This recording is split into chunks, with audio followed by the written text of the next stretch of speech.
তৌফিক দান করুক। শুরুতে আমাদের নিয়তটাকে খালেস করে নেওয়া দরকার। এই যে গ্যাদারিং, এই যে হিউজ শোডাউন, এগুলো যদি আমাদের নিজেদেরকে পরিবর্তন না করে তাহলে এতে কোনো লাভ নাই। জোরে বলেন ঠিক কিনা? এই প্রোগ্রাম যদি আমাদের জীবনকে পরিবর্তন করে, আমাদের চিন্তার ডিএনএ কে চেঞ্জ করে দেয়, তাহলেই চট্টগ্রামের প্যারেড ময়দান সার্থক। আসুন আমরা চিন্তাকে খালেস করে নেই। আমরা সবাই নিয়ত করি যে যতটুকু কথা আমরা কোরআনের আলোকে শুনবো, আমলের নিয়তে শুনবো ইনশাআল্লাহ। বলেন সবাই। আপনারা সবাই ঠিকঠাক আছেন তো? কখন আসছেন? আপনারা সবাই আসছেন কখন? সকালে, কেউ দুপুরে, 9টায়? আল্লাহ আল্লাহ আল্লাহ। দুপুরের খাবার খাওয়ার সুযোগ হয়েছিল? খান নাই? রোজা রাখছেন? আহা, আমি কি দিয়ে বিদায় দেব আমার এই ভাইগুলোরে? আল্লাহ তুমি আমার ভাইগুলোরে কবুল করো। ইসলামের পক্ষের এই গণজোয়ারকে আগামীর বাংলাদেশের ইসলামের জন্য তুমি কবুল করো। যেই ভালোবাসা ইসলামের জন্য হয়, যেই গণজোয়ার কোরআনের জন্য হয়, পৃথিবীর কোনো শক্তি দিয়ে সেটাকে আটকানো যায় না। জোরে বলেন ঠিক কিনা? এজন্য গ্রাজুয়ালি, সিস্টেম্যাটিক্যালি, মেথোডোলজিক্যালি আমাদেরকে আগাতে হবে, শুধু আবেগ দিয়ে নয়। বিবেকেরও দরকার আছে না নাই?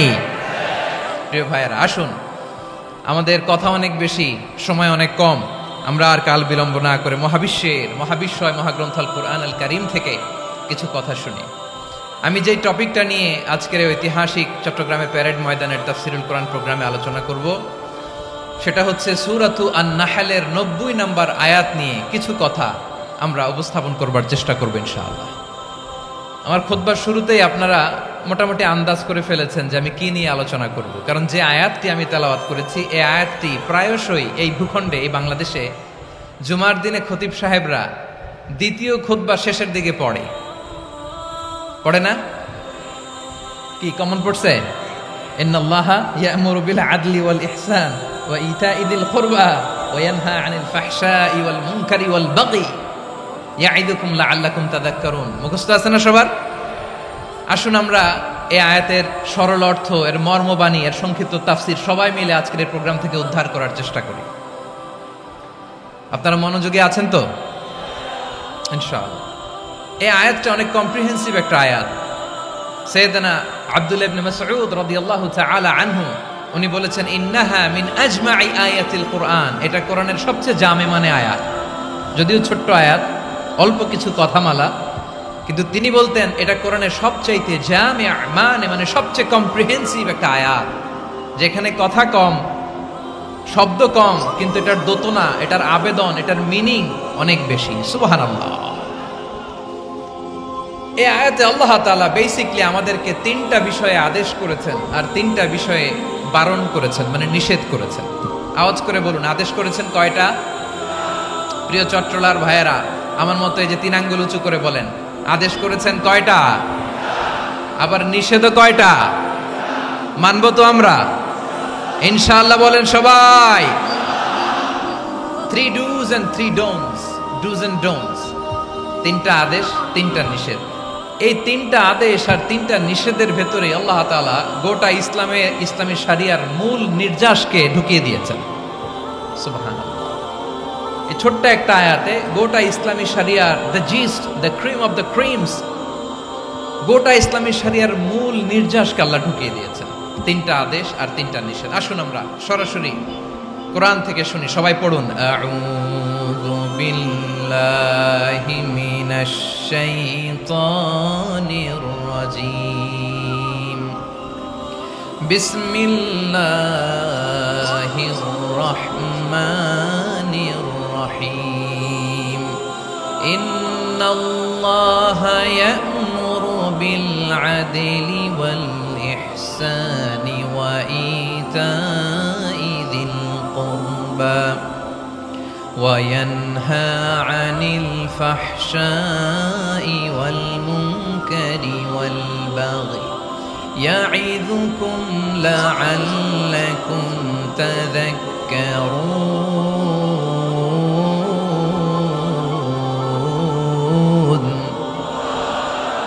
আল্লাহ তাআলা ইরশাদ করছেন, ইন্নাল্লাহা ইয়া'মুরু বিল আদলি ওয়াল ইহসান। নিশ্চয় আল্লাহ তাআলা তোমাদেরকে ন্যায় বিচারের আদেশ দেন, সদাচরণের আদেশ দেন, নিকটাত্মীয়দেরকে দানের আদেশ দেন। আদেশ কয়টা?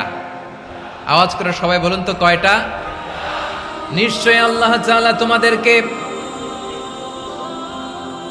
ন্যায় বিচারের আদেশ দেন, সদাচরণের আদেশ দেন, তিনি তোমাদের নিকটাত্মীয়দেরকে দানের আদেশ দেন, আর তিনি তোমাদেরকে অশ্লীলতা থেকে নিষেধ করেন, মন্দ কাজ থেকে নিষেধ করেন, অবাধ্যতা সীমা লঙ্ঘন থেকে নিষেধ করেন। তিনি তোমাদেরকে উপদেশ দেন যাতে তোমরা শিক্ষা গ্রহণ করো। সুবহানাল্লাহ। উপদেশ দিচ্ছে স্বয়ংকে। তিনটা জিনিসের আদেশ। ইয়ামুরু বিল আদল, সুবিচার ন্যায় বিচারের আদেশ তিনি দেন। ইহসানের আদেশ দেন যাতে আমরা ইহসান করি, একে অপরের প্রতি সুবিচার করি, মহানুভবতা দেখায়, অনুগ্রহ দেখায়, আর নিকট আত্মীয়দেরকে যেন আমরা দান করি। এই তিনটা আদেশ তিনি দিয়েছেন। আর কোন তিনটা জিনিস থেকে তিনি বারণ করেছেন? অশ্লীলতা, ফাহশা, মুনকার, মানে সব মন্দ আর অসৎ কাজ, এগুলো থেকে তিনি আমাদেরকে বারণ করেন।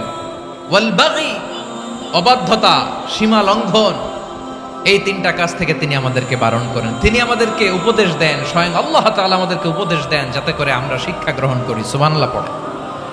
তাহলে আসুন আমরা ধরে ধরে একটা একটা করে সামনের দিকে আগাই। আল্লাহ তাআলা প্রথমে আমাদেরকে আদেশ দিয়েছেন আদালের। ইন্নাল্লাহা ইয়া'মুরু বিল আদল। আওয়াজ করে বলুন আল আদাল। সবাই পড়ুন আল আদাল। আমরা উর্দু জানি, হিন্দি জানি, অনেকে ইংরেজিও জানি, কিন্তু আরবি শব্দগুলো আমাদের মুখ দিয়ে বেরোতে চায় না। আওয়াজ করে বলুন আল আদাল। মাশাআল্লাহ। ইন্নাল্লাহা ইয়া'মুরু বিল আদল। আল্লাহ তাআলা আমাদেরকে আদলের আদেশ দেন। আদল অনেকে না বুঝলেও আদালত শব্দটা বুঝবেন। আদালত, আদালত, আদালত বুঝেন না? যেখানে বিচার কার্যের ফয়সালা করা হয়, কোর্ট কাচারি আদালত, এটা তো ভেরি কমন। এটা শুনছেন না সবাই? আদালত, যেখানে ন্যায় বিচার হবে, সুশাসন হবে। কিন্তু ভাগ্যের কি নির্মম পরিহাস, ওখান থেকে মিথ্যা সাক্ষী দিয়ে মনমতো রায় দিয়ে দেয়া হয়। এগুলোর পরিবর্তন হওয়ার দরকার আছে না নাই? প্রিয় ভাইয়েরা, আদালত, আল আদল, ইংরেজিতে বলে জাস্টিস, ন্যায় বিচার, সুবিচার, সুশাসন, জাস্টিস, আল আদল, সব জায়গায় এই জাস্টিস থাকা দরকার। Justice should be prevailed in the society. The mission of all prophet was to uphold the justice. সব নবীর মিশন ছিল এই জাস্টিসকে, আদালকে, সুশাসন আর সুবিচারকে নিশ্চিত করা। পড়েন সুবহানাল্লাহ। And the core message of every divine scripture was to uphold justice. পৃথিবীর সব আসমানি কিতাবের মূল শিক্ষা ছিল এই জাস্টিসকে সমাজে এনশিওর করা, সুবিচার, সুশাসনকে এনশিওর করা। তাহলে প্রিয় ভাইরা, আমরা বুঝতে পারলাম আল আদল শব্দের মানে হচ্ছে ইনসাফ বা সুবিচার বা ন্যায় বিচার। এটা হচ্ছে একটা general meaning, very general meaning. আপনি যদি ইন ডেপথ বুঝতে চান, আরো ভেতরে যান, তাহলে আদল মানে হচ্ছে সমন্বয়, আদল মানে হচ্ছে ভারসাম্য, ব্যালেন্স, আদল মানে হচ্ছে মধ্যম পন্থা। সুবহানাল্লাহ পড়ে। কারণ সব সময় সমান সমান হইলেই সুবিচার হয় না। কথা কি বুঝতেছেন? ইসলামের দ্য কনসেপ্ট অফ আদল, এটা এমন আদল, এটা সব সময় সমান সমান নয়। যখন সমান সমান দেয়া দরকার, ইসলাম সমান সমান দেয়। যখন ব্যালেন্স করা দরকার, চেক এন্ড ব্যালেন্স, সমন্বয়, ভারসাম্য করা দরকার, তখন ইসলাম ভারসাম্য করে দেয়। এটার নাম আদল। সুবহানাল্লাহ।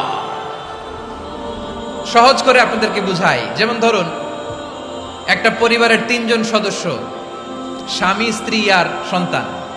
তাদের সকালবেলার ব্রেকফাস্টে, স্বামীর সকালের নাস্তায় স্বামীর 3টা রুটি লাগে, স্ত্রীর 2টা লাগে, আর সন্তানের 1টা রুটি লাগে। এখন আমি যদি সমান সমান করে আদল করতে চাই, সবাইকে যদি 3টা করে রুটি দেই, তাহলে স্বামী বেচারার জন্য ঠিক আছে? কি বলেন? কথা কি বুঝতেছেন না কষ্ট হয়ে যাচ্ছে? যদি সমান সমানের নিয়মে আগাই, তাহলে 3টা করে যদি রুটি দেই, স্বামীর জন্য ওকে, কিন্তু স্ত্রীর জন্য 1টা বেশি হয়ে যায়। আর সন্তানের জন্য কয়টা বেশি হয়? আচ্ছা, এই তো বুঝতেছেন, মাশাআল্লাহ। আচ্ছা, 2টা করে যদি সবাই রে দেয় সমান সমান নীতিতে, তাহলে স্ত্রীর জন্য, স্ত্রী বেচারির জন্য ঠিক আছে, কিন্তু স্বামীর কয়টা কম পড়ে? আর সন্তানের বেশি হয়ে যায় কয়টা? আচ্ছা, সমান সমান নীতিতে সবাইকে যদি সকালের নাস্তার জন্য 1টা করে রুটি দেই, সন্তানের জন্য ঠিক আছে, কিন্তু স্ত্রী বেচারির কম পরে কয়টা? স্বামীর কম পরে কয়টা? দুইটা। কথা কি বুঝতেছেন? আর আমি যদি স্বামীকে দেই তিনটা, স্ত্রীকে দেই দুইটা, আর সন্তানকে দেই একটা, তাহলে কারো অপচয় হবে না। যার যতটুকু দরকার ঠিক ততটুকুই কাজে লাগবে। চিল্লায় বলেন ঠিক কিনা? এটাই হচ্ছে ইসলামের আদল, যেখানে যার যতটুকু দরকার তাকে সেখানে ঠিক ততটুকু দিয়ে দেওয়ার নামই হচ্ছে আদল। চিল্লায় পড়েন আল্লাহু আকবার। রব্বুল আলামিন বলেন, ইউসিকুমুল্লাহু ফি আওলাদিকুম লিযযাকারি মিসলু হাযযিল উনসায়াইন। আল্লাহ তোমাদেরকে ওসিয়ত করেন, তোমাদেরকে আদেশ দেন, উত্তরাধিকার সম্পদ যখন বন্টন হবে ছেলেরা যতটুকু পাবে মেয়ে পাবে তার অর্ধেক। সুবহানাল্লাহ বলেন। দেখেন, ছেলে যদ্দূর মেয়ে অর্ধেক, ছেলে ডবল পাবে। আপাত দৃষ্টিতে মনে হয় এখানে অবিচার হয়েছে, কিন্তু আসলে কি অবিচার হয়েছে? আপনি বিয়ের ক্ষেত্রে যান, ওইখানে আবার ছেলে মোহরানা দেয়, মেয়ে সেখানে মোহরানা পায়। তাহলে চেক এন্ড ব্যালেন্স, ভারসাম্য, ব্যালেন্স, মধ্যম পন্থা এখানে আছে না নাই? এটাই হচ্ছে ইসলামের আদল। আল্লাহ তাআলা এই আদলের আদেশ দিয়েছেন, সুবিচার, ন্যায় বিচার, সুশাসন এবং ভারসাম্যের আদেশ দিয়েছেন। প্রিয় ভাইয়েরা, একটি শান্তিময় সমাজ, একটা সমৃদ্ধ সমাজ, একটা মানবিক সমাজ যদি আমরা পেতে চাই, এই আয়াতের মধ্যে যতগুলো পয়েন্ট আছে সবগুলোর বাস্তবায়ন লাগবে। কথা বুঝতে পেরেছেন? বলেন, আওয়াজ করে বলেন, আমরা একটা শান্তির সমাজ চাই কি চাই না? আমরা একটা সমৃদ্ধ বাংলাদেশ চাই কি চাই না? আমরা একটা মানবিক বাংলাদেশ চাই কি চাই না? এই আয়াতে আল্লাহ তাআলা একটা মানবিক সমাজের রূপরেখা টেনেছেন। তার প্রথম কথা হচ্ছে, ইন্নাল্লাহা ইয়ামুরু বিল আদল। আল্লাহ তাআলা তোমাদেরকে আদলের নির্দেশনা দেয়, সুবিচার, সুশাসনের নির্দেশনা দেয়। যে সমাজে আদল থাকে না সেই সমাজে জুলুম মানুষের ঘাড়ে চেপে বসে। আদলের বিপরীত হচ্ছে জুলুম। আদলের বিপরীত কি? জুলুম বা জাওর, অত্যাচার, অবিচার, বৈষম্য। এই যে বৈষম্য বিরোধী ছাত্র আন্দোলন কমন পড়ছে? এই যে একজন সমন্বয়ক তো দেখা করলো আমার সাথে। জুলুম মানে হচ্ছে বৈষম্য। বৈষম্যের স্থান ইসলামে নাই, অবিচারের স্থান ইসলামে নাই, জুলুমের স্থান ইসলামে নাই। আল্লাহ তাআলা বলেন যে আমি জুলুমকে নিজের জন্য হারাম করেছি এবং তোমাদের জন্য হারাম করেছি।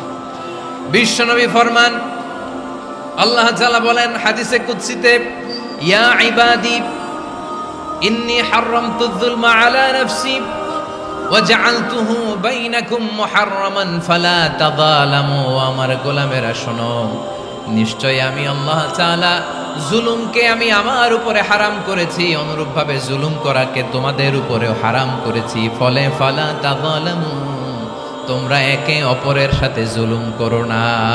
নির্দেশনাটা কার? খবরদার, জুলুমের সাথে আমাদের কোনো সম্পর্ক নাই। আল্লাহ তাআলা আদলের আদেশ দিয়েছেন, আদালতের আদেশ দিয়েছেন, সুশাসনের, ন্যায় বিচারের আদেশ দিয়েছেন। ইন্নাল্লাহা ইয়ামুরু বিল আদল। আমাদেরকে আদল প্রতিষ্ঠা করতে হবে। জুলুমের সাথে ইসলামের কোনো সম্পর্ক নাই। আল্লাহ তাআলা জালিমদের জন্য কঠিন শাস্তি প্রস্তুত করে রেখেছেন। যারা এই আদলকে ভুলণ্ঠিত, কখন রাত কিচ্ছু জানে না, কখন দিন কখন রাত কিছু জানে না, বছরের পর বছর কেটে গিয়েছে। এক্সট্রা জুডিশিয়াল কিলিং এর কোনো হিসাব নাই, বিচার বহির্ভূত হত্যা, এনফোর্স ডিসঅ্যাপিয়ারেন্স, গুম, যেটা সবচাইতে বড় মানবতা বিরোধী অপরাধ।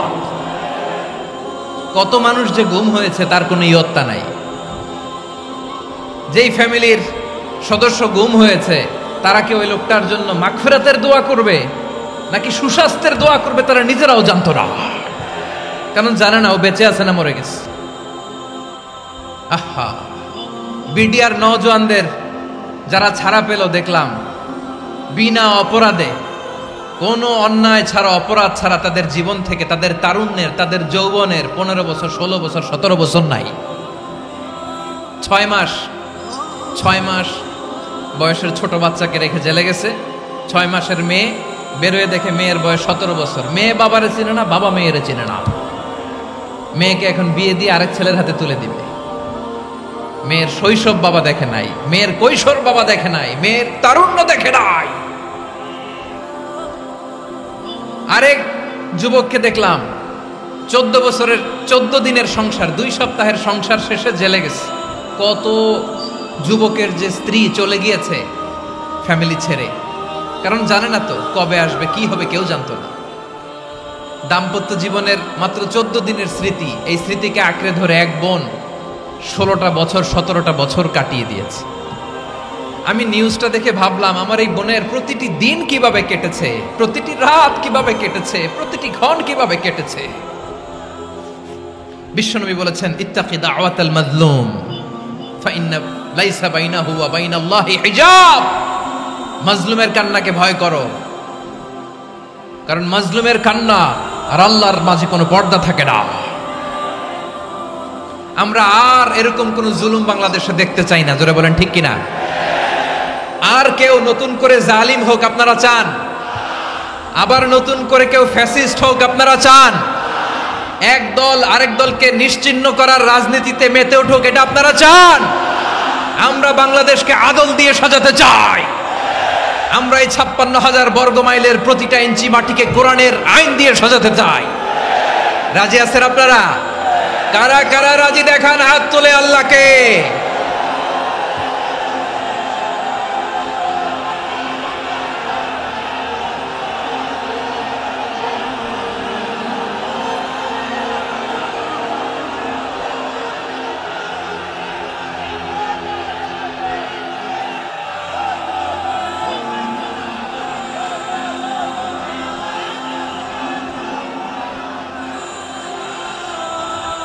বসুন আমার প্রিয় বীর চট্টলার তৌহিদি মুসলমান, আমরা আর নতুন করে কেউ জালিম হোক এটা চাই না, নতুন করে আবার কেউ ফ্যাসিস্ট হোক আমরা চাই না, এক দল আরেক দলকে নিশ্চিহ্ন করার রাজনীতি করুক আমরা চাই না। আমরা সুশাসনের বাংলাদেশ চাই, আমরা মানবিক বাংলাদেশ চাই, আমরা একটা সমৃদ্ধ বাংলাদেশ চাই, আমরা বিশ্বের বুকে সম্মান নিয়ে মাথা উঁচু করে দাঁড়াতে চাই, ঠিক কিনা বলেন? আল্লাহ বললেন, এটা যদি তোমরা চাও, একটা সমৃদ্ধ সমাজ যদি বিনির্মাণ করতে চাও, মানবিক সমাজ যদি বিনির্মাণ করতে চাও, আমি তোমাদেরকে সেজন্য প্রথমে আদালতের নির্দেশ দিলাম। ইন্নাল্লাহা ইয়া'মুরু বিল আদল, নিশ্চয় আল্লাহ তাআলা তোমাদেরকে ন্যায় বিচার সুশাসন এটার আদেশ দেন। সুবহানাল্লাহ। আদাল, ন্যায় বিচারের আদেশ আল্লাহ তাআলা কোরআনের বিভিন্ন আয়াতে দিয়েছেন। আল্লাহ তাআলা বলছেন, ইন্নাল্লাহা ইয়া'মুরুকুম আন তুআদ্দুল আমানাতি ইলা আহলিহা ওয়া ইযা হাকামতুম বাইনান নাসি আন তাহকুমু বিল আদল ইন্নাল্লাহা নি'ম্মা ইয়া'iযুকুম বিহি ইন্নাল্লাহা কানা সামিআন বাসীরা। আল্লাহ তাআলা বললেন, আল্লাহ আদেশ দিচ্ছেন, যে ব্যক্তি আমানতের হকদার তার হাতে তোমরা আমানত পৌঁছে দাও, আর যখন তোমরা বিচার কার্য করবে, বিচার ফয়সালা করবে, আদালতের সাথে করো। সুবহানাল্লাহ বলেন। ওয়া ইযা হাকামতুম বাইনান নাসি আন তাহকুমু বিল আদল, আদালতের সাথে করবা। আল্লাহ তাআলা বলেন, যারা জাজ হবে, বিচারক হবে, তাদের যদি বাদী বিবাদীর কারোর সাথে শত্রুতা থাকে, কারোর সাথে যদি কোনো ধরনের রেষারেষি থাকে, আল্লাহ বলেন বিচার কার্য করতে যে ওই শত্রুতা রেষারেষির কারণে আদালতের বাইরে যে অবিচার করে বিচার করো না। ওয়ালা ইয়াজরিমান্নাকুম শানাআনু কওমিন আলা আল্লা তা'দিলু i'দিলু হুয়া আকরাবু লিত্তাকওয়া ওয়াত্তাকুল্লাহা ইন্নাল্লাহা খাবীরুম বিমা তা'মালুন। খবরদার কোন জাতির প্রতি, কোন গোষ্ঠীর প্রতি, কোন গোত্রের প্রতি আক্রোশ যেন তোমাদেরকে ন্যায় বিচার থেকে দূরে সরিয়ে না দেয়, বরং আমি আল্লাহর আদেশ হলো ই'দিলু, তোমরা আদল করো, ন্যায় বিচার করো, সুবিচার করো, সুশাসন প্রতিষ্ঠা করো। হুয়া আকরাবু লিত্তাকওয়া, এটাই তাকওয়ার সবচেয়ে কাছাকাছি। সুবহানাল্লাহ বলেন। কোরআনের বিভিন্ন আয়াতে আল্লাহ তাআলা স্পেসিফিকলি ধরে ধরে বিচার করার সময় আমরা যেন আদাল করি সেটা বলেছেন। কোরআনের কোন কোন জায়গায় আল্লাহ তাআলা এই আল আদল শব্দটা ব্যবহার করেছেন। আবার একই জিনিস ইনসাফ, সুবিচার, সুশাসন, ন্যায় বিচার, ন্যায় পরায়ণতা বুঝাতে আল্লাহ তাআলা কখনো কখনো আল কিসত শব্দটা ব্যবহার করেছেন। আওয়াজ করে সবাই বলুন আল কিসত। প্রিয় ভাইরা, সবাই আওয়াজ করে আমার সাথে সাথে বলুন আল কিসত।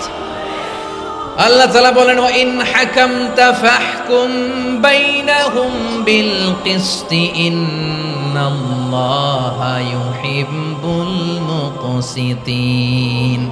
যখন তুমি বিচার করবে, বিশ্বনবীকে উদ্দেশ্য করে অ্যাড্রেস করে বললেন, নবী হে, ইহুদিরা কোনো বিষয়ে মীমাংসার জন্য যদি আপনার দরবারে আসে, যদি বিচার করতে হয়, খবরদার অবিচার করবেন না। ফয়সালা যেটা করবেন কিসতের সাথে করবেন, ন্যায় পরায়ণতার সাথে করবেন, কারণ ইন্নাল্লাহা ইউহিব্বুল মুকসিতিন, নিশ্চয় আল্লাহ রাব্বুল ইজ্জাত ন্যায় পরায়ণশীলদেরকে বড্ড ভালোবাসেন। সুবহানাল্লাহ বলেন।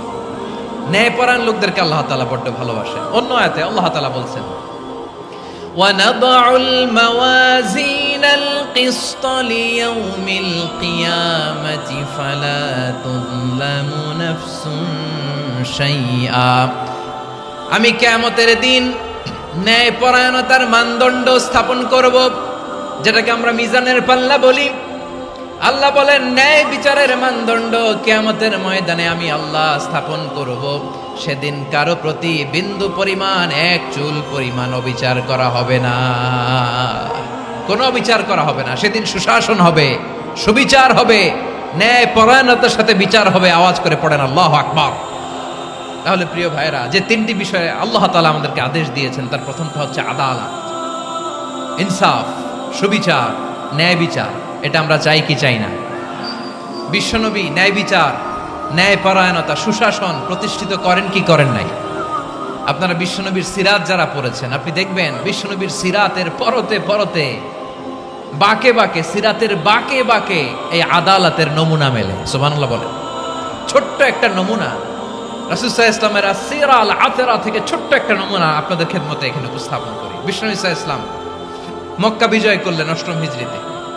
মক্কা বিজয় শেষে তিনি কয়েক সপ্তাহ মক্কাতে অবস্থান করলেন। ইন দ্য মিন টাইম মক্কার একটা ভেরি প্রেস্টিজিয়াস এন্ড ডিগনিফাইড ফ্যামিলির নারী চুরিতে ধরা পড়ল। কিসে ধরা পড়ল? সবাই বলেন কিসে? আমাদের সমাজে আসেনি এটা? আছে? ছোট না বড়? হ্যাঁ, হিসাব করে শেষ করা যায় না। ৩.৫ লাখ কোটি টাকা নাই উন্নয়ন প্রকল্পের নামে। উন্নয়ন প্রকল্পের নামে ৩.৫ লাখ কোটি টাকা নাই। ৩.৫ লাখ কোটি টাকা লিখতে পারবেন আপনি? এক টানে লিখতে পারবেন? বুঝতেছেন কত বড় সংখ্যা? বনু মাখজুমিয়া গোত্রের এক নারী মক্কায় চুরিতে ধরা পড়ল। বলেন তো চুরি করলে বিধান কি? কি কাটতে হবে? চুরির বিধান হলো হাত কেটে দাও। দাও সেটা গোপনে নয়, প্রকাশ্যে জনসম্মুখে হাত কেটে দাও। বনু মাখজুমিয়া গোত্রের নারী যখন চুরিতে ধরা পড়লো, সাহাবারা চিন্তায় পড়ে গেলেন। সবেমাত্র মক্কার লোকেরা কালিমা পড়ে মুসলমান হয়েছে, ইসলামের আইন কানুন তেমন জানে না, ইসলামী শরিয়ার সাথে বেশি পরিচিত নয়। এখন যদি বিশ্বনবী চুরির যেই বিধান এটা যদি কায়েম করে হাত যদি কেটে দেয়, না জানি মক্কার লোকেরা আবার বিগড়ে যায়, না জানি মক্কার লোকেরা আবার মুরতাদ হয়ে যায়, না জানি মক্কার লোকেরা ইসলাম থেকে দূরে সরে যায়। চলো চলো, সাহাবীরা মিলে পরামর্শ করলেন, চলো বিশ্বনবীর কাছে যে বলি, ও নবী, শুধু কেবলমাত্র একমাত্র এই নারীর জন্য চুরির হাত কাটার বিধানটা আপনি একটু থামিয়ে দেন। চুরির হাত কাটার যে বিধান এইখানে একটু রহিত করে দেন, বাকিগুলা কইরেন মদিনাতে যে চলবে, কিন্তু মক্কায় এবারের জন্য মাফ করে দেন। কিন্তু কে বলবে? এই যে পরামর্শ, সাজেশন, এটা কে দিবে বিশ্বনবীর কাছে? সাহাবারা চিন্তায় পড়ে গেলেন। আল্লাহর নবীর সামনে দাঁড়িয়ে আল্লাহর দেয়া হুদুদ, আল্লাহর দেয়া বিধান থামিয়ে দেওয়া, মাফ করে দেওয়া, এই কথা বিশ্বনবীর সামনে বলার সাহস তো কেউ রাখে না। কেউ কেউ বলল, বিশ্বনবীর পালক পুত্র যায়েদ বিন হারেসার সন্তান উসামারে বিশ্বনবী নাতির মতো আদর করে, বড্ড বেশি ভালোবাসে উসামারে। এজন্য সাহাবারা উসামাকে বলতো হিব্বু রাসূলিল্লাহ, বিশ্ব নবীর ভালোবাসা। কি বলতো? সাহাবীরা বললেন বিশ্ব নবীর ভালোবাসা হিব্বু রাসূলিল্লাহ, উসামারে পাঠাও। উসামারে বিশ্ব নবীর নাতির মতো স্নেহ করে, মায়া করে, ভালোবাসে। আমরা পারবো না, উসামা পারবে। সবাই মিলে ফুলিয়ে ফুসিয়ে ওসামাকে, ছোট্ট ওসামাকে রাজি করালো। ওসামা এমন এমন কথা যে তুমি বিশ্বনবীর কাছে বলতে হবে, পারবা নাকি? ওসামা বলে পারবো। সাইয়েদনা ওসামা রাদিয়াল্লাহু তাআলা আনহু তরুণ সাহাবী বিশ্বনবীর কাছে গেলেন, যে বললেন নবী, বনু মাখজুমিয়া গোত্রের এক নারী চুরিতে ধরা পড়েছে, এবারের জন্য কি এই মহিলাটারে মাফ করে দিলে হয় না? এবারের জন্য একটু ক্ষমা করা যায় না নবী? বিশ্বনবী বলেন, আতাশফাউ ফি হাদ্দিম মিন হুদুদিল্লাহ, তোমার এত বড় সাহস উসামা, তুমি আল্লাহর হাদ, আল্লাহর দেয়া বিধান, এটার ব্যাপারে সুপারিশ করতে এসেছো? তোমরা কি জানো তোমাদের আগে যত কওম, যত গোত্র, যত জনপদ ধ্বংস হয়েছে তার কারণ ছিল তাদের মধ্যে গরিবরা অন্যায় করলে তারা বিচার করত, আর ধনীরা অন্যায় করলে তারা মাফ করে দিত। খবরদার! ওয়া আইমুল্লাহ লাউ আন্না ফাতিমাতা বিনতি মুহাম্মাদিন সারাকাত লাকাতা মুহাম্মাদুন ইয়াদাহা। বিশ্বনবী বললেন, ওরে ওসামা, বানু মাখজুমিয়ার ওই প্রেস্টিজিয়াস এন্ড ডিগনিফাইড ফ্যামিলির মেয়ে তো দূর কি বাত, অনেক দূরের কথা। জেনে রেখো ওসামা, আমার কলিজার টুকরা, নয়নের পুটুলি ফাতেমাও যদি মক্কার জমিনে আজকে এই চুরির দায়ে ধরা পড়তো, আমি বিশ্বনবী মুহাম্মাদুর রাসূলুল্লাহ ধরে ফাতেমার ডান হাতটা কেটে দিতে এক বিলম্ব দেরি করতাম না। ইন্নাল্লাহা ইয়া'মুরু বিল আদল, আমাদেরকে জাস্টিস শিখায়। পশ্চিমারা আমাদেরকে ইনসাফ শিখায়, আমাদেরকে সুশাসন শিখায়। আর ইনসাফ, সুশাসন, ন্যায় বিচার, সুবিচার, জাস্টিস কারে বলে বিশ্বনবীর বায়োগ্রাফি থেকে জেনে নাও। এই ছিল বিশ্বনবী ইসলামের আদালতের নমুনা। আপনি যদি সাইয়েদনা ওমর ফারুকের জীবনের দিকে তাকান, এমন কঠোর, এমন বীর সেনানী ছিলেন। সাইয়েদনা ওমর ফারুক যদি রাস্তার এই মাথা দিয়ে হাঁটা শুরু করতেন, শয়তান ওমর ফারুককে দেখলে ওই রাস্তা রেখে দিয়ে অন্য রাস্তা দিয়ে হাঁটতো। সুবহানাল্লাহ। ওমর ফারুক রাদিয়াল্লাহু তাআলা কি পার্সোনালিটি ছিল, কি পার্সোনালিটি! আমাদের এলাকায় ছোট বাচ্চারা রাতে ভাত খেতে চায় না, আমার মেয়েটাও খেতে চায় না। এই এটা দিব, ওইটা দিব, আজকে মাহফিলে আসার সময় বলে দিছে লিস্ট করে এটা এটা আনতে হবে। তো ছোট্ট বাচ্চাদের অনেক বায়না থাকে, ওরা রাতে খেতে চায় না। তো মায়েরা বিভিন্ন ভয় দেখায়, এই বাঘ আসবে, বাঘ আসবে খাও, এই ভূত আসবে, ভূত আসবে খাও। আপনারা কি বলেন চট্টগ্রামে? কি আসবে?